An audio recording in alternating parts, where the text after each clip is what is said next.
लाइनों को लेकर हमारा एक मिशन है। आपके सामने आपके माध्यम से मैं बताना चाहूंगा कि हिमाचल प्रदेश में जितने भी बिजली प्रोजेक्ट्स हैं, बिजली के 3 भाग हैं, जनरेशन, ट्रांसमिशन और डिस्ट्रीब्यूशन। जनरेशन और ट्रांसमिशन ये दोनों पार्ट जो है हिमाचल प्रदेश के अंदर होते हैं। जनरेशन वो प्रोजेक्ट जो बिजली बनाता है, SJVN या NTPC, NHPC, ये लोग बिजली बनाते हैं, लेकिन बिजली के ट्रांसमिशन का काम जो है वो देश की बड़ी बड़ी प्राइवेट कंपनियां और सरकारी कंपनियां मिलकर करती हैं। जो यहाँ से हम सैकड़ों किलोमीटर, यहाँ से अंबाला को, लुधियाना को, राजस्थान को यहाँ से बिजली जाती है, ग्रिडों को, पावर ग्रिड को जितनी भी बिजली जाती है, जिनकी हाई वोल्टेज की जो ट्रांसमिशन लाइनें हैं वो लोगों की जमीनों के ऊपर से या गुजारी जाती हैं, उनके रिहायशी मकानों के ऊपर से गुजारी जाती हैं, उनके मवेशी खानों के ऊपर से गुजारी जाती हैं, जिसका आपको बड़ी हैरानी की बात होगी कि आप पूरे हिंदुस्तान के अंदर जितनी भी तारों के नीचे लोगों की जमीन आती है उसको एक्वायर करने का, उसका अधिग्रहण करने का कोई भी कानून जो है वो कानून में मौजूद नहीं है।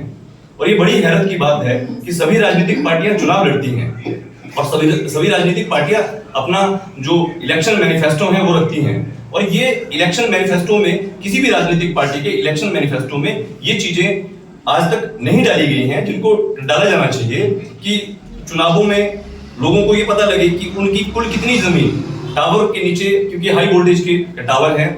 166 केवी तक की जितनी ट्रांसमिशन लाइनें हैं वो बिजली बोर्ड लगाता है, और इससे अधिक की 200, 400 केवी, 800 केवी की लाइनें, बड़ी बड़ी लाइनें जो है वो आजकल बनाई जा रही हैं, जिनका इलेक्ट्रोमैग्नेटिक फील्ड एरिया में डेंजर जोन आता है, और डेंजर जोन के अंदर कोई भी प्लांटेशन नहीं हो सकता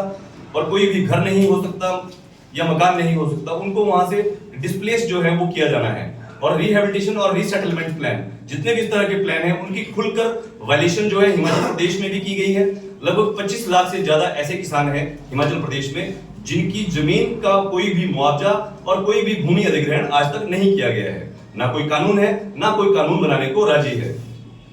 हमारी ये मांग है कि जितने भी राजनीतिक पार्टियां जितने भी चुनावों में, क्योंकि ये संसद का मामला है और जितने भी सांसद जो चुनाव में हैं उनको इस विषय पर जनता के सामने अपनी कैपेबिलिटी जो है वो रखनी चाहिए कि वो बिजली प्रोजेक्टों के साथ हैं या वो ट्रांसमिशन लाइनों के नीचे जो अफेक्टेड, जो गरीब लोग जिनकी पूरी मलकियत जमीन चली गई है और वो भूमिहीन हो गए हैं, क्या वो लोग उनके साथ हैं। उनको ये चीज पर अपने आप की स्थिति जो है वो स्पष्ट करनी चाहिए, नीति बनानी चाहिए, क्योंकि पिछले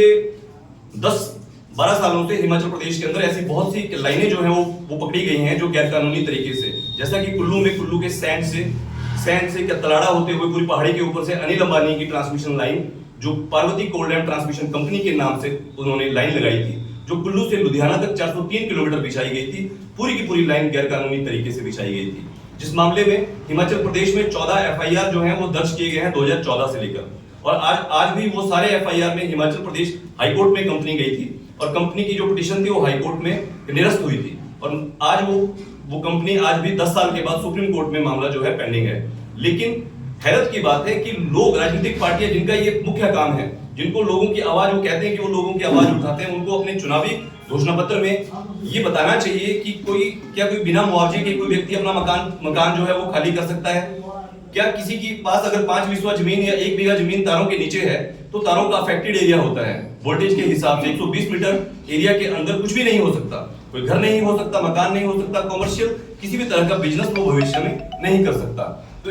और ये मामला जो है, जितना भी जो कॉरिडोर जो बिछाया जाता है, कुल्लू से अगर एक लाइन बिछेगी लुधियाना तक, तो पूरे कॉरिडोर के अंदर जंगल जो है उनसे पेड़ हटाए जाएंगे, लोगों के पेड़ काटे जाएंगे, तो ये पर्यावरण का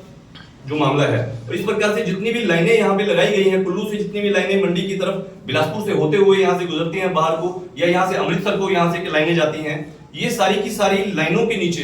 जो जमीन है उसका कोई भी हिसाब किताब किसी भी जिला के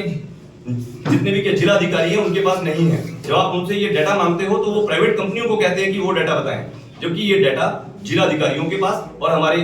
जो राज्य का ऊर्जा